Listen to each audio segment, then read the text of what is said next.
The United States has undergone a cultural, moral, and religious revolution.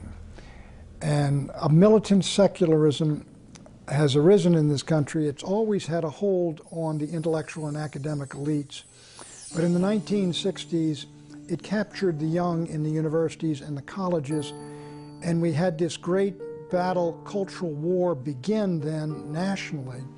And since then, if you will, secularism has really achieved dominance in the academic community and the intellectual community and the entertainment community in Hollywood, among part of the political community, but not the nation as a whole. However, it is much stronger than it was, and so this is the basis of the great cultural war we're undergoing right now. And this militant, it is an anti-Christian, anti-God, anti-traditionalist revolution. It's partly the sexual revolution has a lot to do with it and how people live. And so we are two countries now.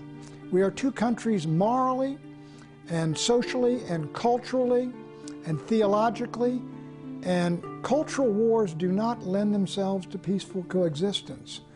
One side prevails or the other prevails, and the truth is that while the conservatives, in my judgment, we won the Cold War with political and economic communism, we've lost the cultural war with cultural Marxism, which I think has prevailed pretty much in the United States, or is now the dominant culture, whereas those of us who are traditionalists, we are, if you will, the counterculture.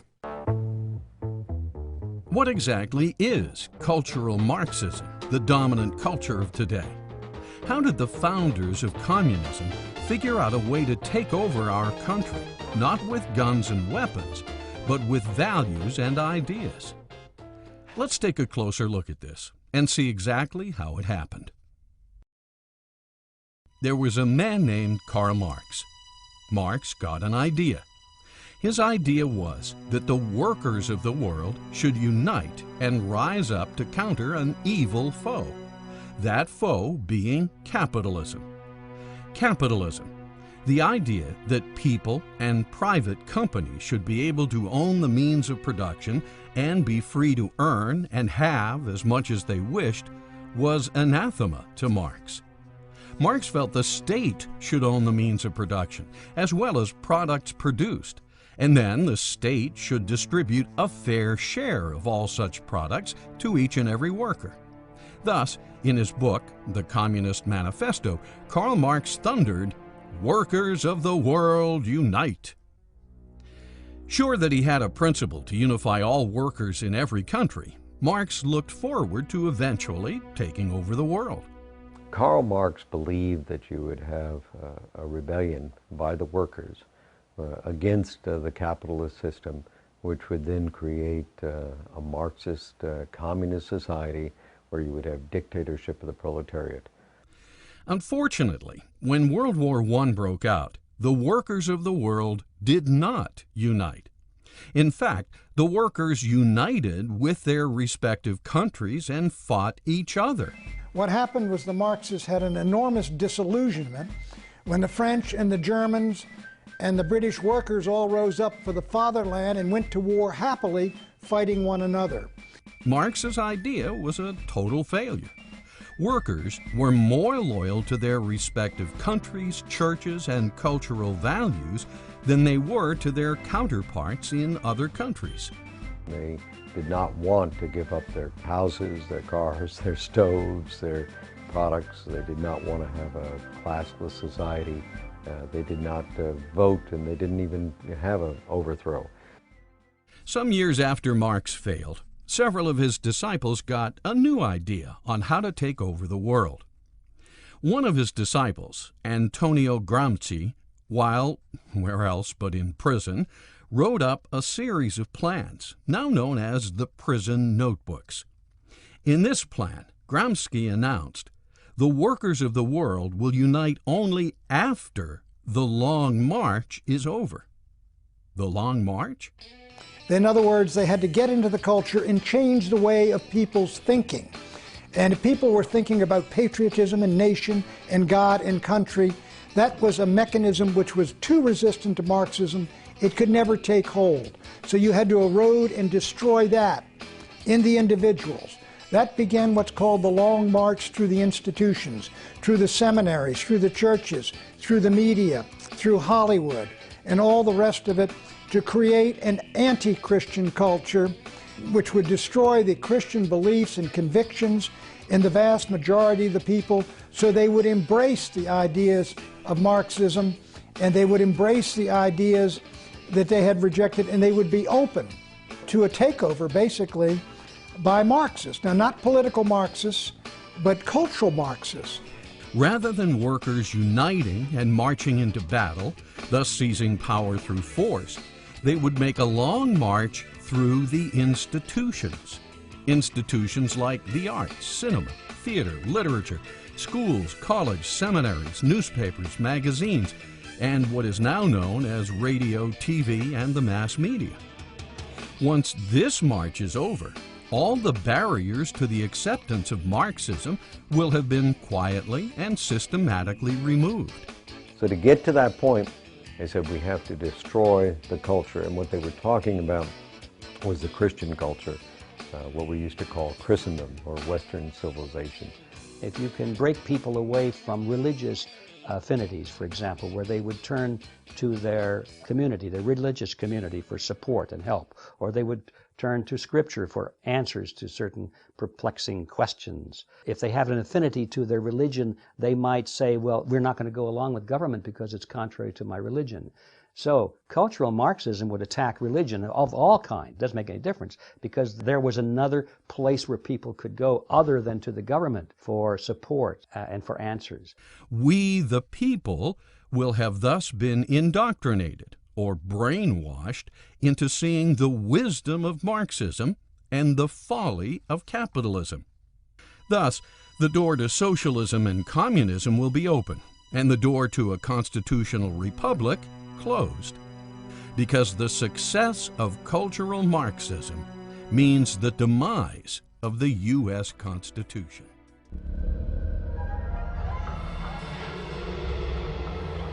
Let's back up a moment. How did cultural Marxism get into the United States? Some brief history. In 1923, members of the Marxist Communist Party set up an institute at Frankfurt University in Germany. This institute was named the Institute for Social Research. Later, it would become known as simply the Frankfurt School.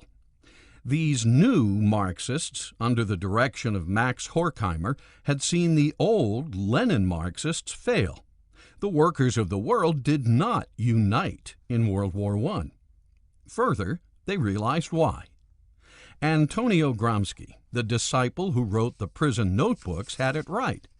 Marxism could only flourish after a long march through the cultural institutions. Now the mantra would be, change Western culture, and then the workers will unite. After Marx, there were a group of Marxists who wisely decided that you could bring this collectivist society to a nation through culture as well, by introducing certain values and concepts that would break down the family, for example. If you could somehow break down the family unit so that it was no longer self-sustaining and no longer valued in a society, then that would leave individual members who formerly could turn to the family for support in times of need. They would now be cut loose. They would be without a place to go in times of need. So now they have to turn to the government. But just as the march through the institutions was about to begin, an anti-Marxist, anti-Semitic Adolf Hitler ascended to power, and World War II began. Since the leading lights of the Frankfurt School were Marxist, the school packed up its ideology and fled to America, settling down in New York City with the support of Columbia University. But what exactly is the march? And who was marching? I see the revolutionary destruction of society as the one and only solution. A worldwide overturning of values cannot take place without the annihilation of the old values and the creation of the new ones by the revolution. Lukács' gift to America later became known as cultural terrorism. Gifts such as radical sex education in public schools, covering such subjects as free love, outdatedness of monogamy, irrelevance of religion, and the archaic nature of the middle-class family. Women were called upon to rebel against the sexual mores of the day, such being the core values of Christianity and Western culture. His ideas later became the basis for the sexual revolution, embraced by a generation of drug-challenged baby boomers. When you hear people say, as I did on the campaigns, Pat, what happened to the country we grew up in? Physically, it's the same country. But they're right, we're in another country now. And this is why I think the cultural Marxists have prevailed and are prevailing. They have captured the young. What was the saying in the Abbie Hoffman, we're going to capture your children.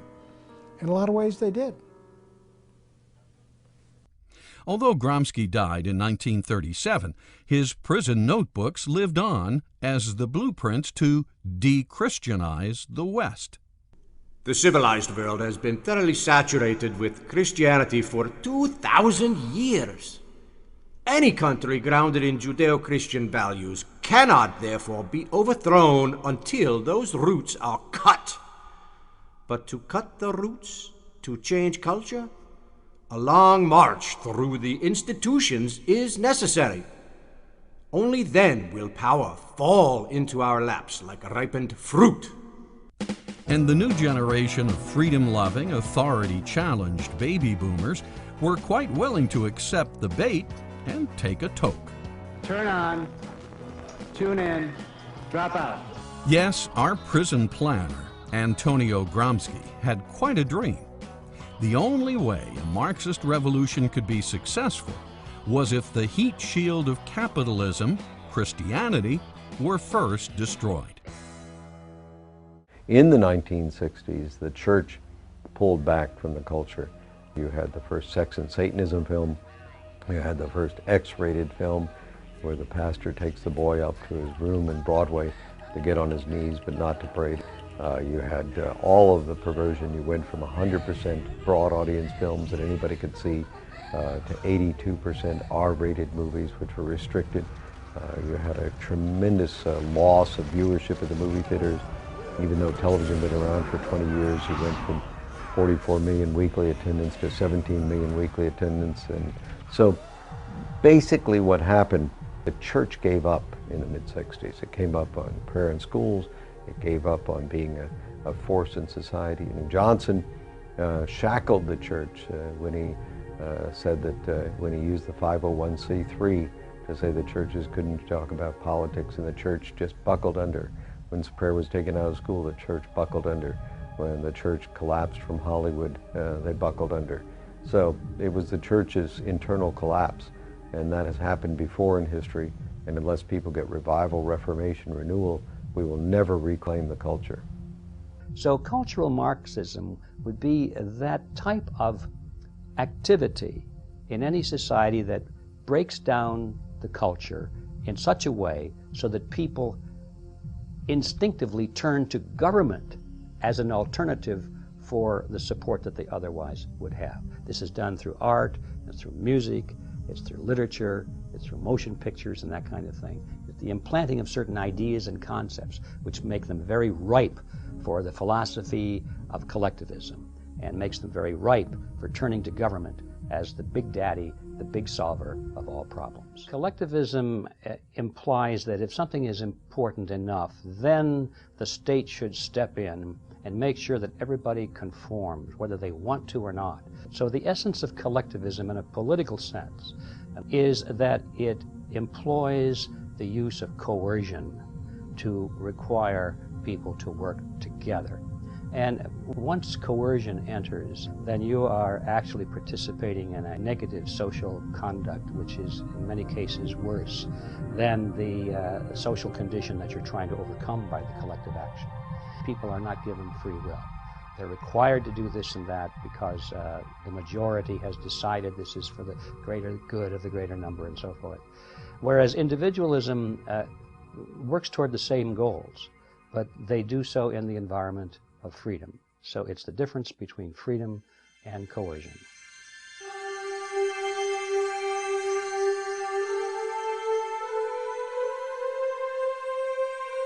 Not to be outdone by Karl Marx, a brilliant mind or two at the Frankfurt School soon came up with several of their own ideas, the foremost known as critical theory. The idea behind critical theory is to challenge all previously accepted standards in every aspect of life from a Marxist perspective. Standards such as Abe Lincoln was honest, home is where the heart is, democracy and capitalism are good, the founders believed in freedom. In doing this, every negative thing one could possibly say about America was dredged up, circulated in books, movies, TV, schools, colleges, and even the clergy, so that the youth would be endlessly indoctrinated. Things like white men killed the Indians, fathers were repressive, God is dead, the founders had slaves. But when the consciousness-challenged baby boomers repeatedly heard that the establishment, as they came to refer to it, was a bunch of racist, overly religious, sexually deprived sexists who were xenophobic Indian killers and anti-Semites, they internalized the criticisms. Soon their movies and songs began to reflect these values, spreading them throughout the nation's youth culture. Critical theory was doing its job, especially on people like Charles Manson and John Lennon. Even though the reality-challenged baby boomers of the 1960s were the most free, most affluent, and most privileged of any youth in any age, they were bored with their lives and swallowed the Frankfurt School's propaganda like a hit of California Sunshine. Books like The Death of the Family, Escape from Freedom, The Mass Psychology of Fascism, The Sexual Revolution, The Joy of Sex, and The Authoritarian Personality flew off the shelves. Books like Authoritarian Personality were particular hits because they attacked the patriarchal family unit, a deeply Christian institution.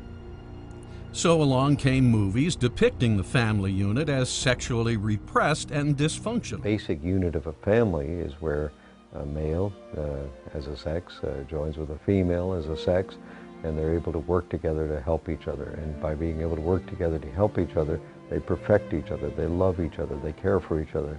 And in the process, they learn to love and perfect and care for others within the society. They become good citizens because they're good citizens within their own home, and that produces a society that loves each other. Marriage is a particularly Judeo-Christian institution. It was Jesus who instituted one man and one wife, forever shall become one flesh. By targeting the family unit, the cultural Marxists knew they could eventually destroy the middle class of the United States. Why? Because the family unit is the basic building block of the middle class. Destroy the middle class, and you eventually destroy the economic engine of the United States. Destroy the economic engine of the U.S. and its political structure, built on capitalism and the Constitution, crumbles. The whole point of a socialistic society is to do four things. Marx talks about destroying the family, 2, destroying property, 3, destroying religion, and 4, destroying the nation. And what you end up with is the gulag, where the whole country becomes the Soviet Union. Yes, critical theory is diabolical genius. The cultural Marxist could accomplish what Marx, Lenin, Trotsky, and Stalin only dreamed of accomplishing. Whereas Lenin, Trotsky, and Stalin took Marx's ideas and delivered the brutal Soviet Union to the world, Gramsci, Lukács, and Marcuse took Marx's ideas and delivered user-friendly cultural Marxism to America. The Supreme Court has been converted into a fighting ally of secularism in the wars against traditionalism in the United States. The Supreme Court has perverted the Constitution. It has usurped power that belongs to the states and imposed secular views and values on the states and on the communities, making decisions that used to be made democratically at the local level. This time it seems Marx won. Today, post-Engel, politically correct baby boomers are so completely immersed in the Frankfurt School's cultural pessimism, they can't see the forest for the trees. They're fish in a bowl of muddy water. They're Neo in the Matrix. They swim in it. They absorb it through every pore of their beingness. Starting in the 1960s, cultural Marxism has woven its values into every American's very existence. Khrushchev was right when he said, "We will bury you."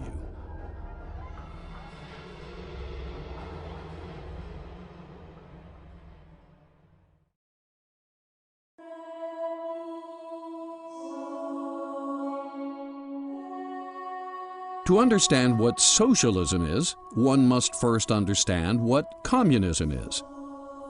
Communism is an economic system whereby the state owns the means of production. Means of production meaning capital. Capital meaning money, machinery, labor, land, and resources.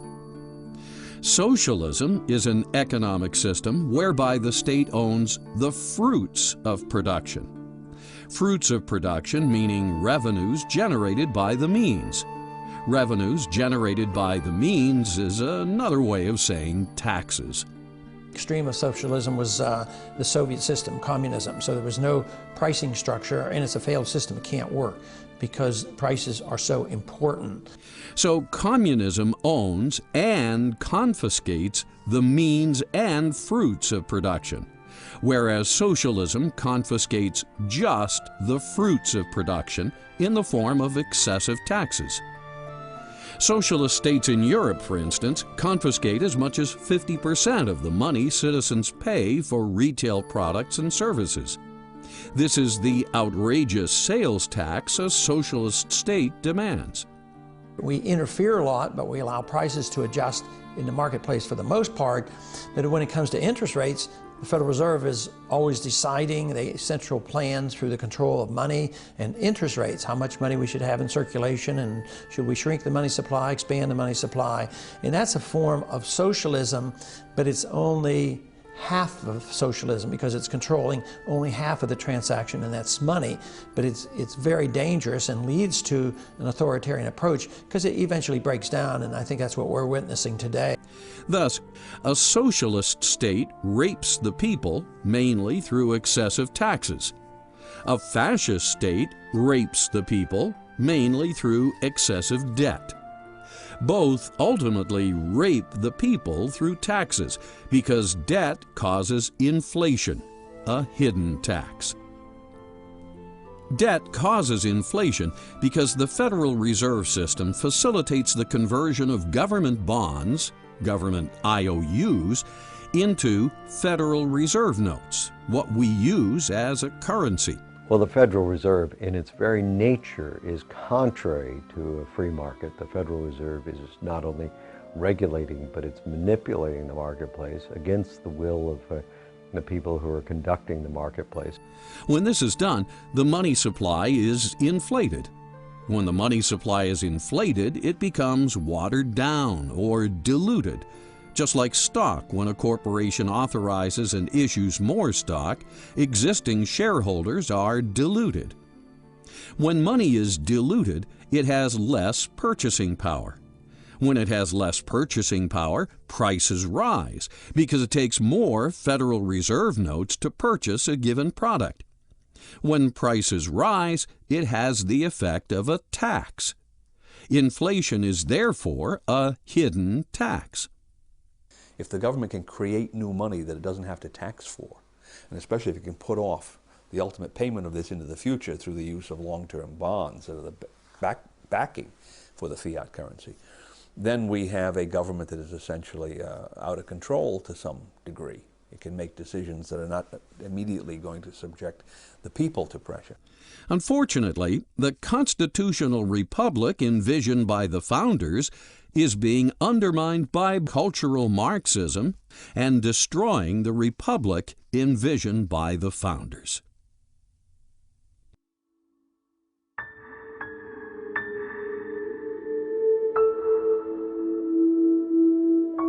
As we have seen, the Constitution gives Congress the power and the responsibility to provide for the general welfare of the nation. So important is the idea of general welfare. This is the only term that is stated twice in the Constitution, once in the preamble and again in Article 1. Unfortunately, a lot of people interpret this term to be a green light for massive social security, the so-called nanny state, which pays for everything and then demands the right to regulate everything. Well, the Constitution was written to limit the size and scope of government. It was to recognize that government was there to protect our liberties. It does not endorse the welfare system at all. If we just followed the Constitution, the government would be very much smaller, maybe 80% smaller. This may be the cultural Marxist's dream of a socialist state. But as a result, we now have minimum wage laws, child labor laws, federal disability laws, Medicaid laws, public housing laws, rent laws, entitlement laws, food stamp laws, and even extensive pet laws. Over 25,000 laws are enacted every year, many by congressmen that have been bought and paid for by multinational corporations, all non-people entities. I hereby declare this to be an unlawful assembly. If you remain in this immediate vicinity, you will be in violation of the Pennsylvania Crimes Code, no matter what your purpose is. What comes to mind is big corporations that put their view of the world out there for everyone, take over small businesses, take over choices that people might have, different kinds of products where everything becomes much more generic and just based on cost as opposed to quality and workmanship. Because term limits have not been established for the Congress, most congressmen have been able to stay in office for decades. Again, this is the Supreme Court. States were enacting and imposed term limits on their members of Congress in something like half the American states, and the Supreme Court overthrew it and took the right away from the states to impose term limits on their own members of Congress. And what did Congress do? They said, that's fine with us, because we'll stay in power. It seems the more a congressman is entrenched, the more he is able to build a social network, a network of cronies. Clearly, good relationships with fellow congressmen serve many productive purposes, but such a network can also be abused. After all, it's much easier to minimize the risks of vote swapping, a form of collusion, amongst cronies. It's much easier to justify corporate campaign contributions, a form of bribery, amongst cronies. And it's much easier to get away with earmarks, a form of fraud, amongst cronies. Thus, an entrenched Congress, especially one cast into only two major political parties, would seem to be in the perfect position to imperceptibly usurp power from the people and place it into the hands of the corporate fascists that have hijacked Congress. The right place to look for a solution to the problem of corrupt politicians is at the voter and their perception of who they're voting for and what the political principles of their candidates are. You can bet collusion, bribery, and fraud are not practices the founders envisioned for a more perfect union. So unless I have this view that I need to participate in this system as a self-governing citizen to maintain the integrity of the system will eventually be dominated from the top down by the people who can actually make something from gaming it, as the expression goes.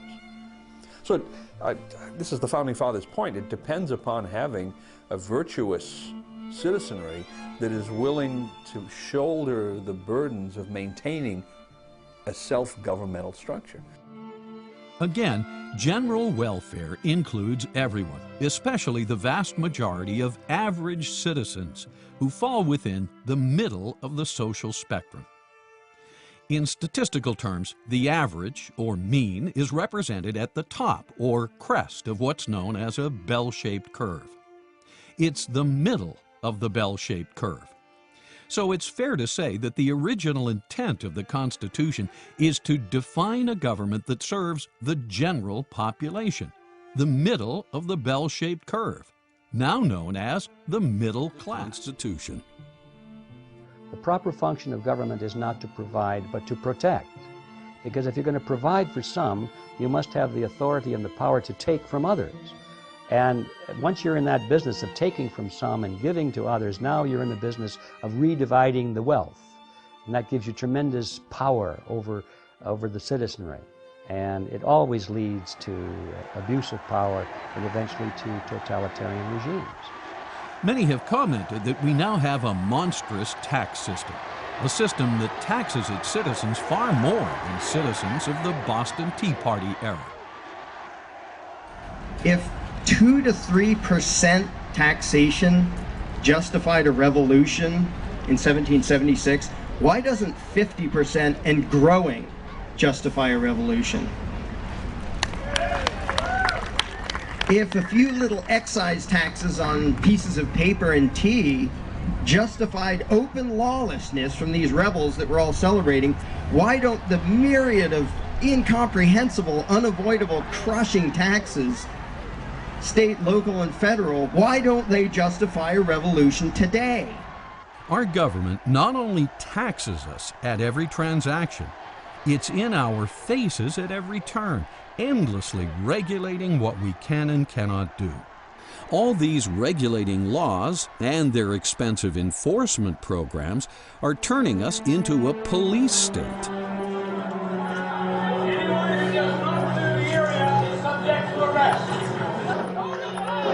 People like us, you have brothers, sisters, mothers, uncles, we're all family.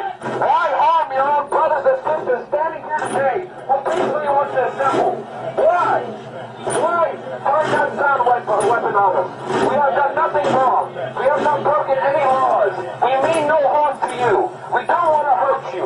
We don't want to attack you. We want to stand here as Americans because we know our founding fathers died for this very right.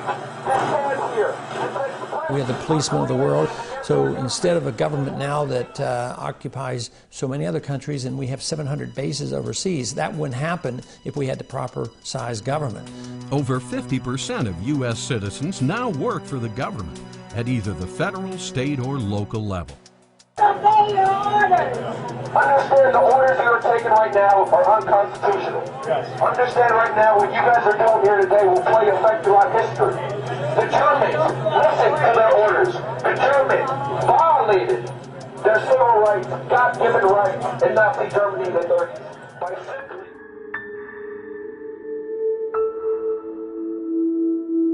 The nefarious genius of cultural Marxist strategy is to destroy the family unit by promoting what's known in the field of botany as androgyny. From the American College Dictionary, androgyny means, quote, having staminate and pistillate flowers in the same inflorescence, being both male and female, hermaphroditic, end quote. Translated into cultural Marxist strategy, this means making the father and mother of a family the same, and/or reversing their roles. How is this done? Well, it starts with invalidation. I hate this house, and I don't want to be here anymore. As previously discussed, one of the key technologies of the Frankfurt School is critical theory. Recall, the purpose of critical theory is to instill cultural pessimism. Thus, by endlessly portraying fathers as dominant, restrictive, depersonalized, and controlling, the cultural Marxist is able to invalidate the male component of the family unit. Concomitant with this, by endlessly portraying mothers as schizophrenic, nagging, anxious, the cultural Marxist is able to invalidate the female component of the family unit. This two-punch invalidation, endlessly repeated in the general literature, movies, and media, gives rise to a pessimistic attitude towards the traditional family. After time, this pessimism becomes imbued into the culture. That's why it's said the product of critical theory is cultural pessimism. The message of cultural pessimism. 1. Families are boring, stifling, and intrusive. 2. Mothers and fathers suck. 3. Divorce is therefore understandable and justified. With divorce made understandable and justified, even laughingly made easy by calling it no fault, 1 out of 2 nuclear families now disintegrate into chaos. Most contracts, the court system tries to sustain the contract. If you and I are doing business together and they're trying to protect that contract because the contract was entered into in good faith for good principles. However, although the marriage might have been entered into in good faith, by breaking that, they can put a lot of people to work. Not only the marital courts can go to work, there are also the social workers that go to work. There's also a whole team of people, including the IRS, who prey off of them. And one court in Massachusetts says, we're going to bring this father to his knees and take all of his money from him. So there's a whole movement by the courts to make money off the dissolution of marriage. After the mother and the father are finally done arguing or negotiating over custody of the children and possession of the assets, 2 new family homes are usually established. He lives here and she lives there. Each new household economy now has to have a redundant, otherwise superfluous set of rent or mortgage payments, energy and utility demands, and household furnishings and accoutrements. Extensive and complex scheduling of child visitation then must be established. If the divorce was acrimonious and/or the children were traumatized by it, and most are, both parents vie for the children's attention and visitation. As they do this, knowingly or unknowingly, they spoil the children with unending material gifts, junk food, sugar, unearned validation, and parental supervision so lenient it borders on gross negligence. Divorce is dreadful for children. And now you have some families, probably the weakest and the poorest, mostly black families, that are now over 50 and even 60% in divorce, which is critical for the children. But worst of all, children are usually shipped off to daycare centers and/or public schools, where they are then handled like animals in captivity. Now we're talking about a school system that's teaching values that's determined not by the parents, not even by the teachers, but by the political groups that provide the funding, the politicians, the bureaucrats, the think tanks, all these invisible structures above. Now, those are the people who are determining the values that are being taught in our schools. The profligate cultural Marxist society that causes and tolerates this then imposes pharmaceutical drugs on these children. Certainly the arts have always had a tendency to promote license instead of liberty. The difference between license means that I can do anything, even if it's destructive of other people and of myself. I can take drugs until I OD. I can hurt other people and hurt their children and families. License is something that is selfishness rules. With liberty, what rules is the freedom to be responsible, the freedom to live a decent life, the freedom to love others, the freedom to give. It's like the difference between love and lust. And unfortunately, often the principle of love is replaced in the media with the principle of lust. And the lust principle produces media that's constantly pushing the envelope. Almost every movie that Hollywood puts out today must depict characters with at least one of the following attributes. 1. The protagonist and/or the antagonist are divorced. 2. The female is portrayed as dominant, controlling, violent, and/or one-up on men. 3. The male is portrayed as aloof, feminine, overly sensitive, and/or cheating. 4. Somewhere in the family, at least one of its immediate members must be a lesbian, gay, bisexual, or a women's liber. Often, attributes are mixed in various proportions, and even mixed with a touch of schizophrenia, as males and females swap roles in fluorescence. Same-sex marriage does not give you the balance of having a mother and a father so that you can learn different skills from them and you learn different personality types from them. By abolishing that, children are adrift. Through endless repetition and media dissemination, androgynous elements are institutionalized as legitimate and eventually normal. Cultural pessimism has been taken to a whole new level. Complete tolerance for dysfunctional social structures and inefficient economic units. Proof that Christian values do not work. Schools should be completely operated by parents. They should be in control, and therefore the parents can determine what values are taught to the students. If the school doesn't teach the values that that parent wants taught to their children, then they can take the child out of that school and put him in another school which does teach those values. The Supreme Court has been converted into a fighting ally of secularism in the wars against traditionalism in the United States. With the success of cultural Marxism, hundreds of millions of nuclear families have been destroyed since 1965. This has contributed to or caused the decline of the middle class. Next will be the destruction of American capitalism, unless the effects of cultural Marxism are recognized and handled.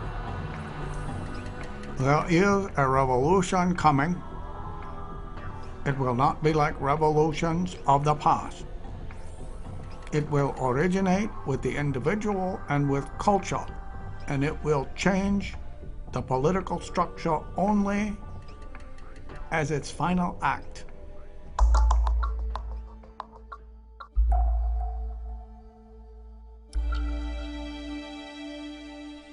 Before the Romans crashed and burned, they had gone down the same road, only they called their social security bread and circuses.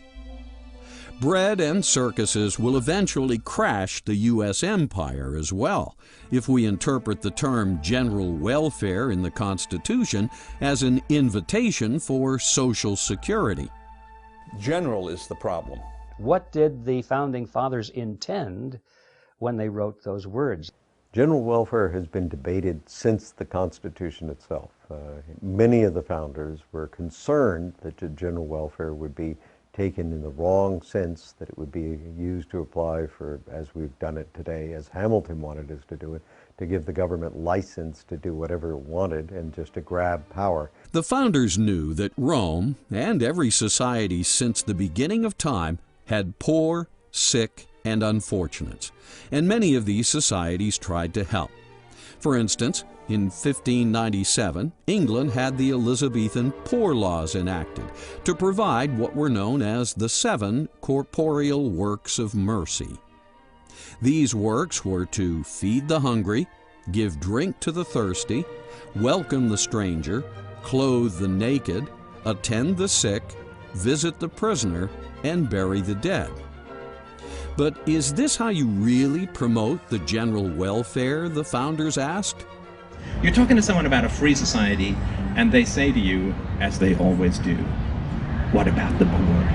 Oh, the poor. What are we going to do about the poor if there's no welfare state? The poor that die in the streets and this and that, right? a perfectly valid objection, and we all generally have this tendency. What do? We run out and we research, and we become the human Wikipedia talking point planet of infinite facts, and we try and give everybody statistics, and we give everybody historical examples, and we say, well, there was these friendly societies in the 1920s, and the fact that I find useful is the number of poor people after the Second World War was declining 1% a year because of the free market. When the welfare state came in, it stopped declining and stayed steady, which is exactly what you would expect. If you subsidize something, you increase its prevalence, and you subsidize poverty, you get more. Give a man a fish, and you feed him for a day. Teach him how to fish, and you feed him for life. The founders were teachers. Their original intent was to set up a system that created fishermen. The Constitution means what the founders intended it to mean. Otherwise, it means nothing. If you want to have the Constitution mean what modern politicians think it should mean, then you don't need a Constitution. In fact, you're better off without one. Just say, what do the modern politicians want us to do today? What would happen if you created a society that could actually rise above problems? A society where the government gently facilitated a free and prosperous citizenry. A citizenry so successful there were no hungry, there were no sick or poor, there were no criminals. You could take the Department of Education, the Department of Housing, and any number of these national departments and defund them to zero and send out the funds to the states in block grants, which would eventually go down to zero, and get rid of most of the federal government. The federal government still has a responsibility of national defense. The Justice Department is needed, the State Department is needed, the Treasury Department are needed, but many of those other departments should be defunded rather than have the politics of the federal government imposed upon the nation. The founders wanted to set people free from the system, or the matrix. That's what liberty is all about. They wanted general welfare to be the result of a self-governing, productive society. They wanted general welfare, not welfare in general.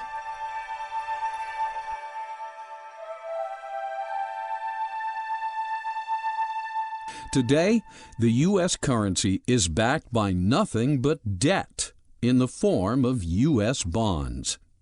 This is known as monetizing debt, the act of converting debt into money. Debt causes inflation because the Federal Reserve System facilitates the conversion of government bonds, government IOUs, into Federal Reserve notes, what we use as a currency. When this is done, the money supply is inflated. When the money supply is inflated, it becomes watered down or diluted. Just like stock, when a corporation authorizes and issues more stock, existing shareholders are diluted. When money is diluted, it has less purchasing power. When it has less purchasing power, prices rise because it takes more Federal Reserve notes to purchase a given product. When prices rise, it has the effect of a tax. Inflation is therefore a hidden tax. If you can delay the payment and hide the payment, that is, borrow money or print money, those who really pay the price are hard to find. They're usually the poor people in the middle class. So it's a very specific plan to have a central bank to destroy money. It's been done for thousands of years. They used to dilute the metals or clip the coins, or even in the old days they tried printing money. Today we do it with a computer. Thus, cultural Marxism uses debt, which generates the hidden tax of inflation, and endless taxes to fund its socialist operations and expansion. The framers of the Constitution were quite aware of the liabilities of bills of credit and fractional reserve banking. And this is why Article 1 states, "No state shall make anything but gold and silver a tender in the payment of debts," and, quote, "No state shall emit bills of credit." The Federal Reserve System should be abolished. It was not authorized in the Constitution, therefore we shouldn't have it. But I've taken sort of a moderate approach to doing it because there's a lot of people who depend on the system today, and I wouldn't close it down in one day, but I would legalize competition, allow gold and silver to circulate as money, take taxes off gold and silver so you didn't have to pay sales taxes or capital gains taxes, and let the people transition over to gold and silver. Since 1976, we weren't even allowed to own gold. And then later on, we got the American Gold Eagle. So we're moving in that direction, but we need to go a little bit further to legalize contracts in gold. The real culprit is the ability of the Fed to monetize debt. Members of Congress spend money for war and welfare. They can't borrow enough and they can't tax enough, so they literally create treasury bills out of thin air, and then the Federal Reserve creates money out of thin air and buys the treasury bills, and that has to eventually destroy the value of the dollar. If we were to abolish the Federal Reserve System tomorrow and get the banks out of it completely, turn the entire function as it now operates over to the Treasury, nothing would change. The same people would still dominate the system from behind the scenes.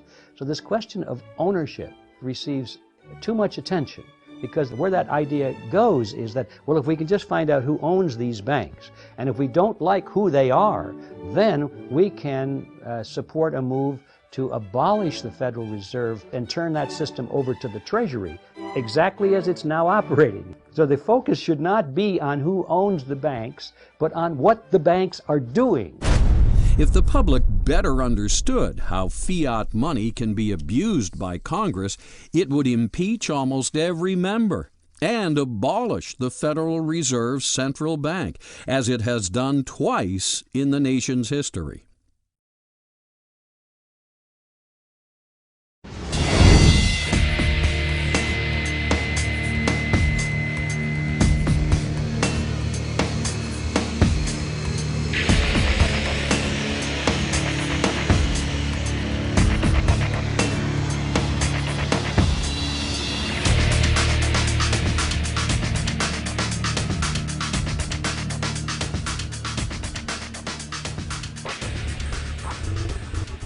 Like the Federal Reserve System, the Congress has been further distorting the letter of its constitutional responsibilities by delegating its power to declare war to another entity, in this case, the President.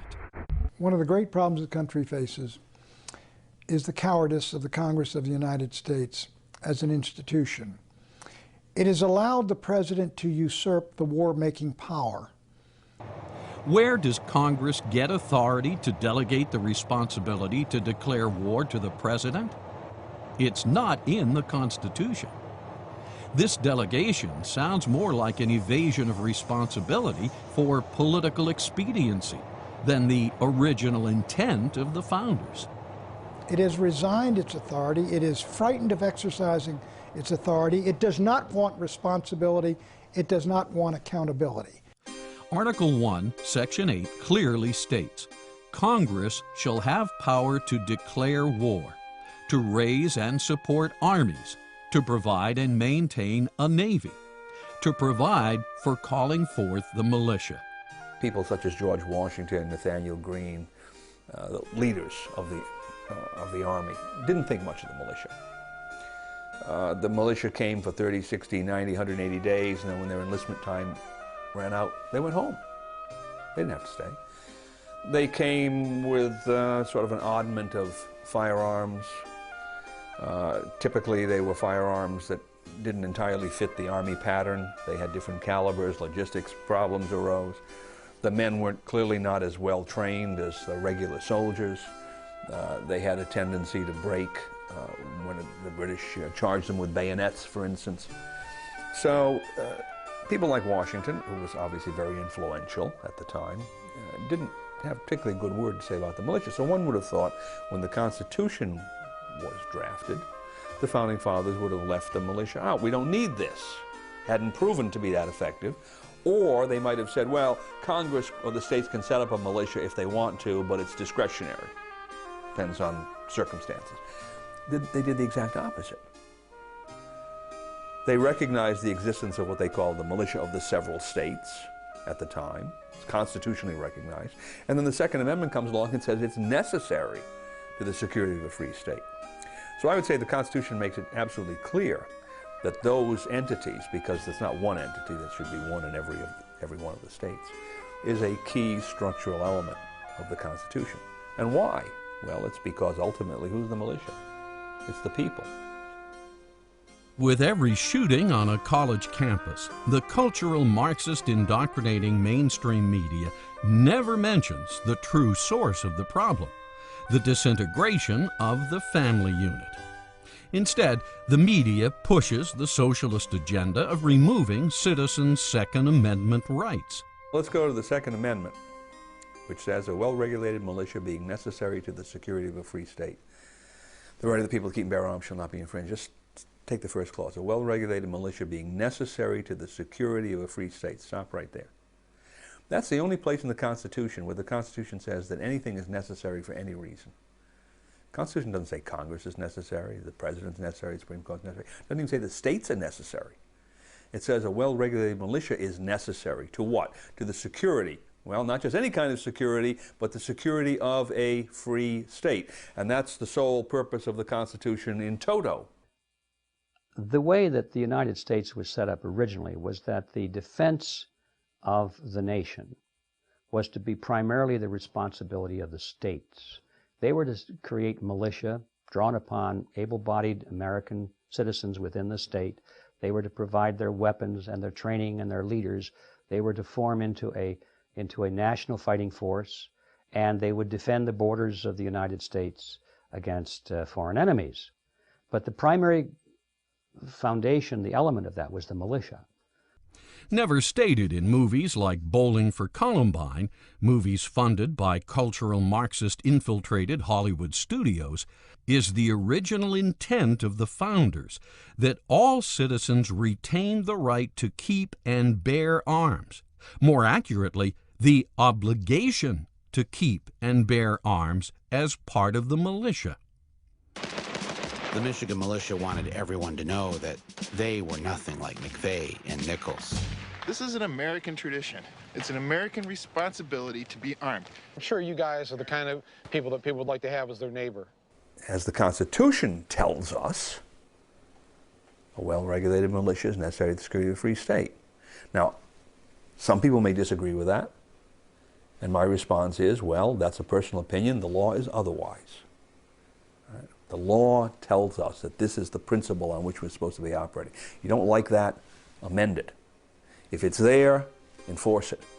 If you don't enforce it, there will be some consequence, because the Constitution is, how shall I put this? It's an integrated document in the sense that all of the parts were designed to function with all of the others simultaneously. And if you look at it, there are several pillars to it. There's, of course, the federal government, the Congress, President, and the Supreme Court. There are the states. There are the people as electors. And then there's this group of entities called the militia. And read the Constitution through and you'll see they're essentially all on an equal plane. They all fit into this structure. Well, if an architect designs a building with 5 support columns, it's probably because he believes every one of those is necessary. You knock one of those out, or you allow it to decay, and you can pretty much expect that that building is not going to be stable over the long term. Certain kinds of shocks affect it, it's going to come down. Same thing with a governmental structure. Governmental structure was designed in such a way that the people were supposed to play an important role in maintaining political power of military force. Instead, the Frankfurt School's agenda of injecting cultural pessimism into society continues. Robberies, murder, fires, and now escalating school shootings all contribute to the cultural pessimism and the misguided justification of disarming the citizens. But if citizens ever allow cultural Marxists, such as the Michael Moores of the world, to ban ownership of guns, they will make a grave mistake. These guys that created the American Constitution, the American Republic, were looking into the future, and they were concerned about our own government becoming despotic. They could see that. They talked about the possibility of that. How do we prevent that from happening was a major issue of discussion. And they said one of the ways is to make sure that we don't give them a standing army, and the other way is to make sure that the local population was armed. Because if you've got every man, able-bodied man in the country, and women too, armed and knowing how to use a weapon and under training and with their local squad leaders and so forth, their own commanders, there's no government that's in the United States that's going to turn against them. So they were very wise. And today, people laugh at that concept, but now that we're losing our liberties, I think the laughter is dying down pretty rapidly. By order of the City of Pittsburgh Chief Police, I hereby declare this to be an unlawful assembly. I order all those assembled to immediately disperse. You must leave the immediate vicinity. If you remain in this immediate vicinity, you will be in violation of the Pennsylvania Crimes Code. If you do not disperse, you may be arrested and/or subject to other police action. I order all those assembled to immediately disperse.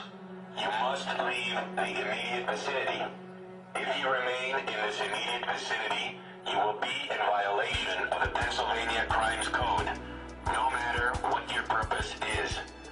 Observing thousands of years of history of earlier governments, the founders knew that the only thing that ultimately stands between a tyrannical government and the people are weapons.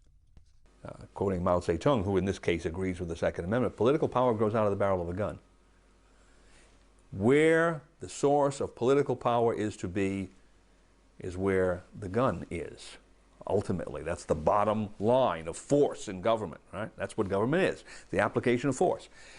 If the application of force is given to some elite group, they're in control. If the application of force is given to the people, they're in control. If you want a free state, a self-governing state where we the people do the ordaining and establishing, who has to control the ultimate body of force? It's the people themselves. And that's not a professional army. That's not a standing army. That's something the Founding Fathers were very much concerned about. They didn't want a standing army. They thought that a standing army was perhaps one of the most dangerous things you could imagine, because if Washington, D.C., they said if they were to have a standing army, you know what they're going to do with it? They're going to use it. They're going to use it for something. If you get a bunch of soldiers sitting around training, you're going to use them. And they didn't want that, except in a defensive mode. If people read the Constitution, that it's not in a time of war, you have a standing army. When there's no war, you have to abolish a standing army within 18 months. You can have a navy, but no standing army. Also, never forget the instrument that literally authorized the U.S. Constitution and freed all Americans from oppressive European rule was the Declaration of Independence. This sister document states that whenever any form of government becomes destructive of certain ends, such as the right to life, liberty, and the pursuit of happiness, it is the duty of the people to alter or abolish it. Alter it means to vote out those who aren't following the Constitution.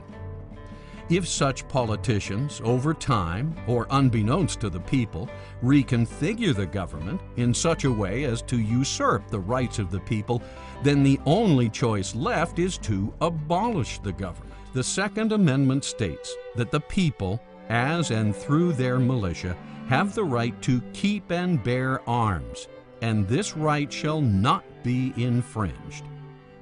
As individuals have rights, and we grant the government privileges. Those privileges are listed in Article 1, Section 8 of the Constitution, and anytime we have a justifiable reason and the courage to do so, we can revoke those rights and take those privileges away from the government.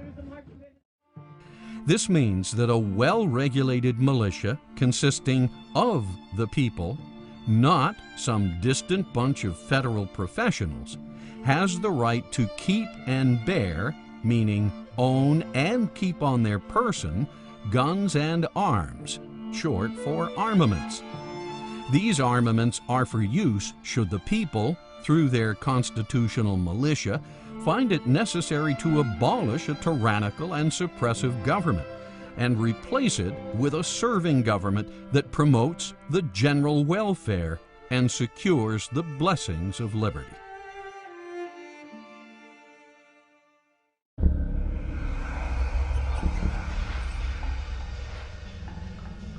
Unfortunately, negative influences have crept in. Not only has the cultural pessimism and the parade through the institutions attacked America's culture, but our banking system has been hit as well. The Federal Reserve, set up by banking architect Paul Warburg, is a European-style central bank, complete with all the inherent problems of the old world. Banking principles diametrically opposed by the founders. Alien concepts, such as backing money by debt instead of gold, lending out more money than you have in the vault, printing up money so banks can stimulate the very economy they just crashed. All this so bankers can charge more for interest and snap up real estate assets with straw buyers in recession markets. Thanks to the Fed, Congress can bypass the public's representatives and wage war with money that has been literally created out of thin air. Are any of these American ways? Did the founders set up the Constitution so Antonio Gramsci, a cultural Marxist from the Frankfurt School of Critical Theory, and John Maynard Keynes, an economist indoctrinated in the environment of our former enemy, should stamp their war-torn European philosophies into the very soul of our nation? Something isn't right here. In Keynesian economics, they endorse the Federal Reserve System. And to print money out of thin air is really fraud, because they're stealing from people, stealing the value from some people. So they're completely different. But Keynesianism is not socialism, but it leads to socialism. Socialism is where the government controls supply and demand and prices and the whole work. But Keynesianism allows the market to function to a degree with a lot of intervention, a lot of regulations, a lot of taxes, a lot of planning, and a lot of inflation. How can the original intent of the founders shine through when our entire economic system and cultural institutions have been perverted by ideologies of a world we worked so desperately to get away from? The New Deal, like the Great Society and like the universal peace proposals advanced by President Wilson, all of these presidential programs that have expanded the power of government have been the implementation of collectivism in America. Starting at about the time of Woodrow Wilson, the country at that point was pretty much an individualistic country. It was based on the principle of the individual being supreme and the government being the servant of the people. Starting with World War I, starting with Woodrow Wilson, on down through World War II, down through Vietnam War, now to the war on terrorism. All these wars are always used to frighten the American people into accepting the expansion of government, supposedly to protect us against an evil, terrible enemy. The actual expansion came about through the Supreme Court adding some words to the Commerce Clause. They said Congress has the power to regulate commerce or whatever affects commerce. And that's rather a radical departure from the Constitution, because imagine if you added those words to every other provision of the Constitution. Why shouldn't you? If you can add it to one, you can add it to others. You'd have essentially unlimited government.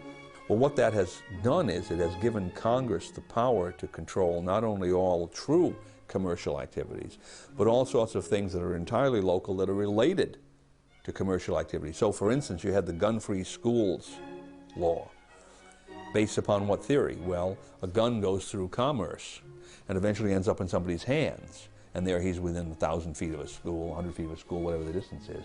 And so Congress can regulate his possession at that point in time. Well, his possession at that point in time is not a commercial transaction by any stretch of the imagination. How can Congress regulate it? Well, because this implement that he's holding in his hand at one time moved through commerce. Well, of course, if you follow that theory out, they can control every aspect of your life. How much cornflakes do you eat in the morning? Well, you eat one bowl. Maybe you should only eat half a bowl of cornflakes. Can there be a statute telling you how many cornflakes to eat in the morning? Sure, because where did those cornflakes come from? Well, they came from Battle Creek, Michigan. The Supreme Court has perverted the Constitution, making decisions that used to be made democratically at the local level.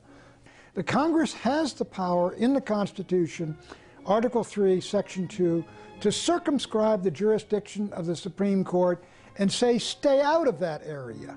That is our area, that is the state's area. You are not to get into that.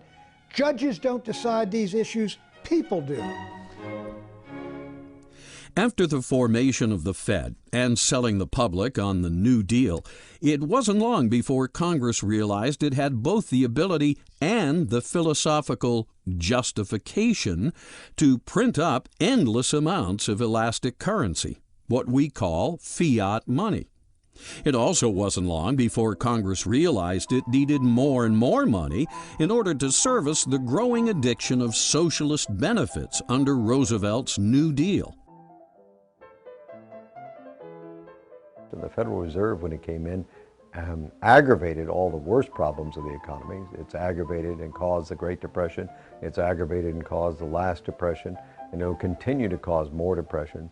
Before the Federal Reserve, every economic system has ups and downs, but they corrected themselves much more quickly, and they corrected themselves because people had the freedom to shift their attention, to be able to create solutions to the problem, and to be able to exercise their God-given wisdom and intelligence to be able to do business with each other. Ever wonder why congressmen were so eager to sacrifice tariffs for NAFTA's free trade?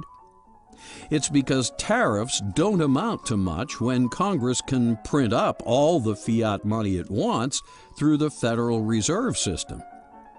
Yes, monetizing endless fiat money was the answer opinion leader economist John Maynard Keynes suggested to Roosevelt in his 1933 open letter. John Maynard Keynes. I lay overwhelming emphasis on the increase of national purchasing power resulting from governmental expenditure, which is financed by loans and is not merely a transfer through taxation from existing incomes. Nothing else counts in comparison with this. By these words, Keynes, the most prominent economist of the time, laid out the philosophic rationale for endless government borrowing and endless government spending of fiat money. Roosevelt bit.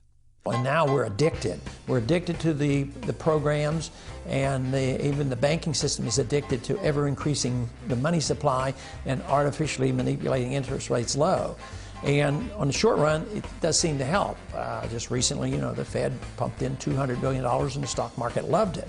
But in time, when everybody knows they created $200 billion of new money, the value of the dollar goes down, which has happened since then. Keynes knew exactly what he was doing. No two men did more to destroy the original intent of the founders and set the groundwork for the cultural Marxism and corporate fascism that was to later flourish as competing totalitarian ideologies, hell-bent on destroying a self-governing republic that sought to practice true free market capitalism. You can go back to a gold standard, say, of $1,000 an ounce. But what do you do if they keep spending and spending and borrowing? People suddenly realize that these dollars aren't really worth that much gold, and they will demand the gold. Sounds to me, given the state of affairs we're in today, well over $10 trillion in debt, immersed in perpetual wars, getting more secular and socialist by the minute, fascist multinationals dominating Congress, that we have allowed serious corruption to seep into the American experiment. We may think we won our independence from Europe, defeated communism and Nazi fascism. But did we? We have traveled the road to totalitarianism almost to the very end. Austrian free market economics is really the answer, and that's the system that we should be following. And more or less, even though it was not known at the time our country was founded, it was more or less classical economics and classical liberalism that was very close to what the Austrians teach today. tragic that wine-drinking, pot-smoking, angle-challenged baby boomers would so recklessly thwart the wisdom of the Founding Fathers by allowing their banking system and economy to be so influenced by European financial philosophies. Philosophies that over the past century have created a living hell of endless wars and empires, as we have seen. The intent of the founders was to establish a nation that was different from the ways of Europe, and they did. The United States is different. Not only that, contrary to the propaganda originated by critical theory, it's the greatest nation that has ever existed. America is not a universal nation or a multicultural nation, as CFR globalists writing in Foreign Affairs would have reality-challenged baby boomers believe. It's a distinct nation, distinct with its own language, laws, history, and cultural background. We are different from the rest of the world. Yes, we even drive on the right side of the road because Europeans drive on the left.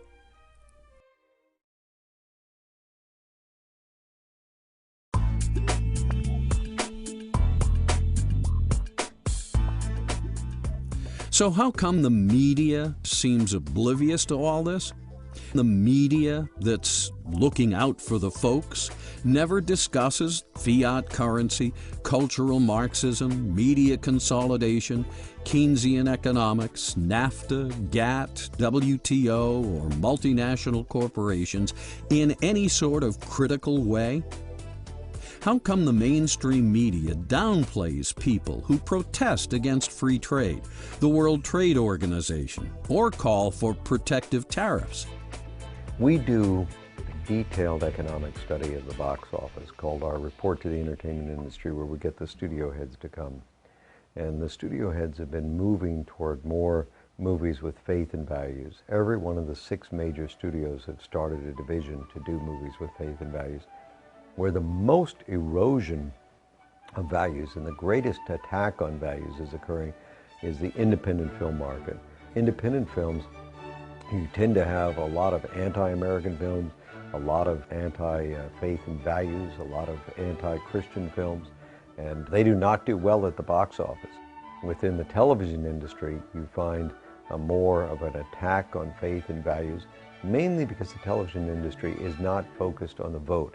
You see, in movies, each person votes for their movie. They know that they have to appeal to who's going to vote for them at the box office.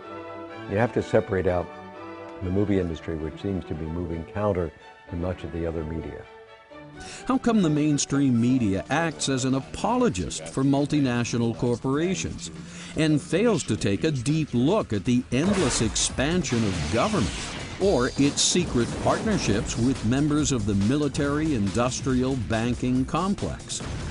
Instead, all we see is endless programs threatening the world with U.S. military might.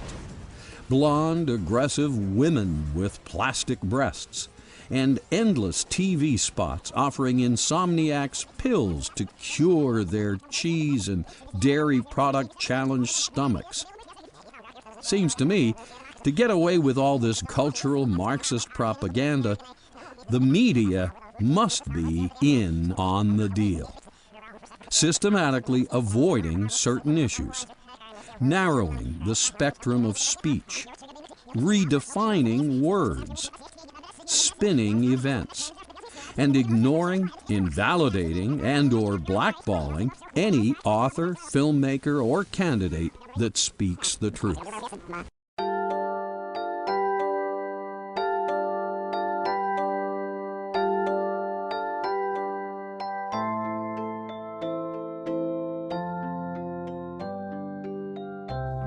Americans and reality-challenged baby boomers need to wake up and smell the Constitution. The famous quote from Franklin was that after he left the Constitutional Convention, he says, "We've given you a republic if you can keep it." And obviously we haven't done a very good job. I think if people want to live in a democracy or a republic such as ours, then they're more than free to do so, and we should lead by example, not by force. Citizens need to get familiar with the original intent of the founders and realize that the forces of cultural Marxism have been raping and pillaging the United States for decades. But to realize the dream and keep this magnificent republic alive, all Americans need to do is take 3 steps. 1. Disconnect from all sources of cultural Marxist propaganda, media, and lifestyles. 2. Don't patronize the largest Fed member banks and fascist multinational corporations. 3. Connect up with the original intent of the founders and get active applying the U.S. Constitution. Americans and history-challenged baby boomers should understand what it means to be a self-governing nation. They need to understand the Constitution from a philosophical point of view, not just a mechanical point of view. Why were certain things emphasized and others not? Why is a well-regulated militia necessary to the security of a free state? Why is the term general welfare the only term that appears twice? What principles lay behind the Constitution and why? If citizens better understood these things, they would be able to go about their lives with a greater appreciation of the rare opportunity they have been given to live in the American experiment. Instead of pessimism, they would have the realization that America has just begun, that the future will be even more incredible than anyone imagined. Take 3 steps and it will happen. Yes, the cultural Marxists in the media and the universities will scream and dramatize. Yes, there will be a percentage of religious fanatics that attack the United States or hate us because we flourish and prosper. And yes, there will always be secular robots and iconoclasts that hate traditional values and deny America was populated by Christians or influenced by biblical principles. But the founders somehow knew all this, for they had studied thousands of years of history and countless failed civilizations. From these lessons, they built the Constitution of the United States, and this document has succeeded as no other. The blueprint for the longest-standing republic in history is in your hands. Eventually, even the cultural Marxists, the corporate fascists, the Islamic terrorists, and our current special interest-dominated Congress will see the light and become part of the general welfare. In the meantime, don't give liberty-challenged members of society the power to enslave us all, just because a relative few have so little faith in the original intent of the founders and the United States Constitution. The Constitution of the United States represents no threat whatsoever to our form of government.